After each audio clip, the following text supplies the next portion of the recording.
तो मन है तो बना दो ना, बना दो। तो वही तो सर बोर्ड का भी एग्जांपल। हाँ तो एक्स वाई लिखना पड़ेगा।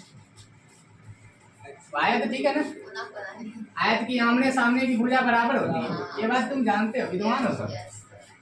अब कह एक आयत की लंबाई x, लंबाई को x मान ली, x 5 सेंटीमीटर पर मिनट की दर से घट रही है ना।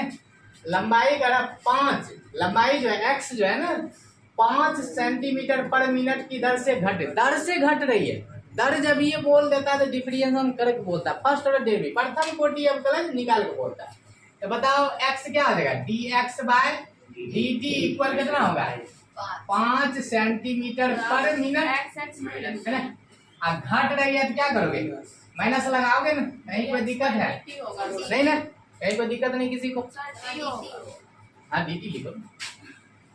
चलो अब यहाँ से और चौड़ाई y 4 सेंटीमीटर पर मिनट की दर से घट रही, बढ़ रही करा कि चौड़ाई क्या माना है, y माना, चौड़ाई ये है ना, ये करा ये यहाँ से चौड़ाई दर से जब ये बोला तो प्रथम कोटि अवकलन करके बोल रहा था, dy बाय dt इक्वल कर दो ना 4 सेंटीमीटर पर मिनट की दर से क्या बढ़ रहा था क्या होगा, प्लस हो जाएगा, कहीं कोई दिक्कत नहीं है।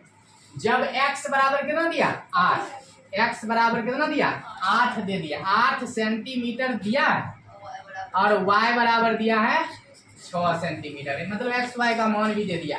तब आयत के है ना, तब आयत के m a और b दो करके दिया, m दिया परिमाप, आयत का परिमाप, b बोला क्षेत्रफल, आयत का क्षेत्रफल के परिवर्तन की दर ज्ञात की, दो बात बोला, m बोला आयत का परिमाप है ना, के परिवर्तन की दर ज्ञात करें है ना। तो पहले ए वाला निकाल दे, उसके बाद बी वाला निकालेंगे, यहाँ तक दिक्कत नहीं है ना। इसी बात को हम यहाँ लिख लें, थोड़ा इसी बात को यहाँ पर लिख लें, यहाँ से दिया लिख सकते हो तुम लोग, दिया है कि बात लिख लिया करो, अच्छा रहेगा। दिया क्या है, dx by dt equal -5 centimetre पर मिनट दिया, यहाँ से ये दिया हुआ था dy बाई dt 4 सेंटीमीटर पर मिनट दिया है, और x का मान दिया है 8 सेंटीमीटर और y का मान दिया है 6 सेंटीमीटर, कहीं कोई दिक्कत नहीं है, ठीक हो। अब आ जाओ यहाँ पर a वाली बात है, m बोला है परिमाप, तो किसका परिमाप, आयत का परिमाप, m करा आयत का परिमाप,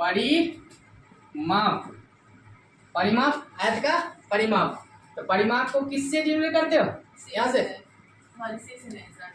p लिख दो ना, है ना, p बराबर क्या हो जाएगा, परिमाप p बराबर, यहाँ से आयत का परिमाप होता है 2 इंटू लंबाई प्लस चौड़ाई, 2 इंटू लंबाई प्लस चौड़ाई, l प्लस b होता है। तो p बराबर क्या रहेगा, इसको 2 से मल्टीप्लाई कर दें, 2 l की जगह l का मान तुमको पता है, l इसी लंबाई x और चौड़ाई को y माने, y दिया हुआ था ना, x तो मान ही लिया था वो पर दिया हुआ, इसको मल्टीप्लाई कर दें, 2 को x से मल्टीप्लाई करेंगे क्या होगा 2x होगा, और 2 को y से मल्टीप्लाई करेंगे क्या होगा 2y होगा। अब यहाँ से क्या करने, डिफरेंशिएशन करते हैं, है ना, डिफरेंशिएशन करने तो लिखेंगे दोनों और t के सापेक्ष अब कलज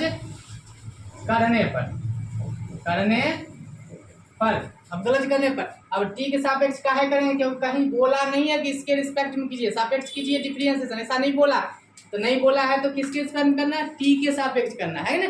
तो अब p का d लगाएंगे, d बाई dt p, ठीक हो। यहाँ से यहाँ 2 कांस्टेंट बाहर कर ले, x में d लगाओ, d by dt x plus 2 constant बाहर करो, y में d लगाओ, dy बाई dt y। यहाँ तक पहले नोट कर लो, स्पेस तो है नहीं, पहले लिख लो, dp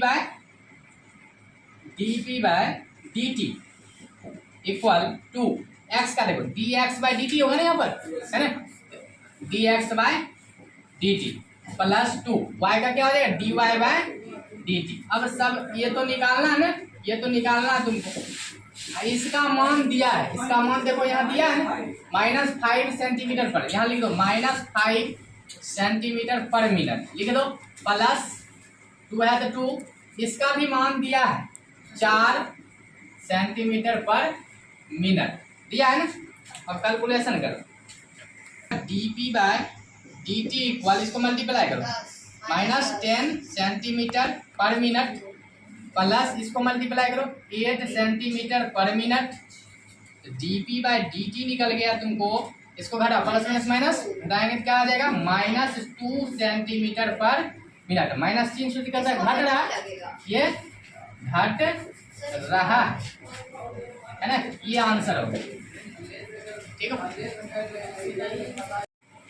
इसी का है ना, बी में बोला क्षेत्रफल में परिवर्तन की दर ज्ञात की है ना, लिख दो बी क्षेत्रफल, आयत का क्षेत्रफल ना, आयत के क्षेत्रफल, आयत का क्षेत्रफल अच्छा लगता है ना, का क्षेत्रफल, क्षेत्रफल बोलिए तो एरिया, आयत का क्षेत्रफल क्या होता है, L इंटू बी, लंबाई इंटू चौड़ाई, ए बराबर L का मान, L बोले तो x माने हो ना, और b बोले तो y है ना, x इंटू।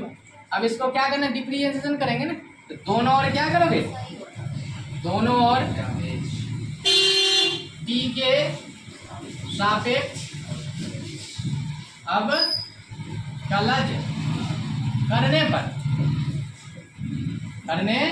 पर अब ये हो जाएगा, डिफरेंशिएशन करोगे तो d लगाओगे ना, D by D T A.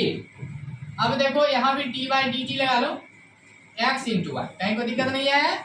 अब D A by D T, अब इसमें दो अलग अलग फंक्शन है, तो क्या करें, इसको एक u मानो और दूसरे को v मानो, और u इंटू v फार्मूला तुमको रटवा चुके है ना, क्या होता है, u कांस्टेंट मतलब u को छोड़ना, डिफरेंशिएशन ऑफ v का डिफरेंशिएशन करना, प्लस v कांस्टेंट मतलब v को छोड़ देंगे, डिफरेंशिएशन ऑफ u का डिफरेंशिएशन करना, कहीं कोई दिक्कत नहीं है। अब देखो यहाँ पर स्पेस है, बना दे, यहाँ पर बना दे, यहाँ पर स्पेस दिख रहा, यहाँ पर बना दो, यहाँ पर आ जाओ, ठीक हो। अब देखो यहाँ से क्या होगा, D A by D T equal, तो मालूम करना ना एरिया, एक्स, देखो एक्स का मान यहाँ तुम रख सकते हो है ना, रख सकते हो या एक लाइन बढ़ा दो, एक्स रहने दो, वाई का क्या होगा, D Y by D T plus Y, X का क्या होगा, D X by D T. अब रख दो, अब सब मान रख सकते, एक भी बार रख दो, D A by D T. अब देखो यहाँ पर देखो टी लिखो ना, यहाँ टी रहना चाहिए, टी रहना चाहिए, कोई बात नहीं, कोई बात नहीं, टी रखो, ठीक हो। चलो रखो, एक्स का मान देखो कहीं है, एक्स का मान क्या है, 8 है, 8 सेंटीमीटर, 8 सेंटीमीटर, एक्स का मान, और इसका मान देखो, इसका ढूंढो, इसका मान यहाँ दिया है 4 सेंटीमीटर, 4 सेंटीमीटर पर मिनट, ठीक हो, प्लस वाई का मान कहीं है 6 सेंटीमीटर, वाई का मान 6 सेंटीमीटर, 6 सेंटीमीटर है ना। इसका मान देखो D X by D T -5 centimetre, -5 centimetre, यहाँ -5 सेंटीमीटर पर मिनट। चलो कैलकुलेशन करो, D A by D T equal, इसको मल्टीप्लाई करो, कितना हो जाएगा 32 होगा ना, सेंटीमीटर, सेंटीमीटर को सेंटीमीटर से गुणा करोगे तो क्या होगा, सेंटीमीटर स्क्वायर पर मिनट, प्लस माइनस माइनस, इसको मल्टीप्लाई करो कितना हो जाएगा 30 होगा, और सेंटीमीटर स्क्वायर पर मिनट। अब हल करो, यहाँ पर क्या हो जाएगा, D A by D T तुमको निकल गया यहाँ से, D A by D T plus minus minus घटाओगे कितना आ जाएगा 2, 32 में 30 गया 2 हो गया, सेंटीमीटर स्क्वायर पर मिनट। यही तुम्हारा क्या हो गया, आंसर हो गया। इसको नोट करो, यहाँ पर देखो।